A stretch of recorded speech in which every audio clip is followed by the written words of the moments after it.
நம்மக்கிட்ட 2 ஏர்பட்ஸ் இருக்குது. ஒன்று ஸ்கல்காண்டி, இன்னொன்று JPL. இதில் மொத்தம் 3 பேட்டரி இருக்கும். ஒன்று மெயின் பேட்டரி, 2 சின்ன பேட்டரி.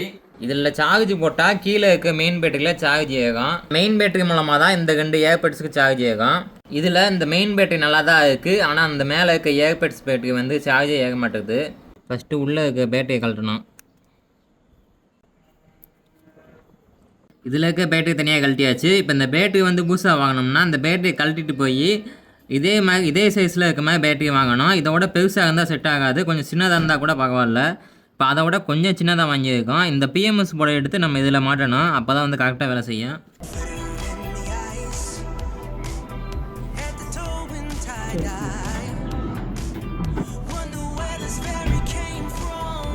இது ரொம்ப மைனூட்டாக இருக்கனால வேலை பார்க்கறதே ரொம்ப கஷ்டமாக இருக்குது. ஒரு வழியாக மாட்டியாச்சு. இப்போ இது கொஞ்ச நேரம் சார்ஜ் ஆகட்டும். இந்த JPL ஸ்பீக்கர்லையுமே இதே ப்ராப்ளம் தான். ஒரு சைடு லைட் எரியுதா, இன்னொரு சைடு ஏகலை. இதில் வந்து 2 பேட்டரியுமே வந்து நம்ம மாற்றிக்குவோம். இந்த பேட்டரி தான் இதில் இருந்தது. இதுக்கேற்ற மாதிரி நாங்கள் ஒரு பேட்டரி வாங்கியிருக்கோம். இதை நம்ம இதில் போட்டுக்குவோம். இதில் PMS போர்டெலாம் இல்லை, நம்ம டேரெக்டாக ஃபிக்ஸ் பண்ணிக்கலாம். உள்ளே பேட்டரி வச்சாச்சு.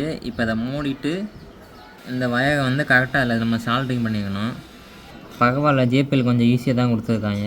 ஸ்கல்காண்டி தான் கொஞ்சம் மண்டை. இப்போ நம்ம மாட்டியாச்சு. இப்போ நம்ம சார்ஜ் போட்டு பார்ப்போம். சார்ஜ் ஏகுது. இப்போ எல்லாரும் என்ன நினைப்பீங்கன்னா பேட்டரி மாற்றியாச்சு, இப்போ ஏர்பட்ஸ் கரெக்டாக வேலை செய்யும்ட்டு. ஆனால் அதான் கிடையாது. சார்ஜெலாம் ஏகுது, ஆனால் கனெக்டும் ஆக மாட்டேங்குது, பாட்டும் கேட்க மாட்டேங்குது.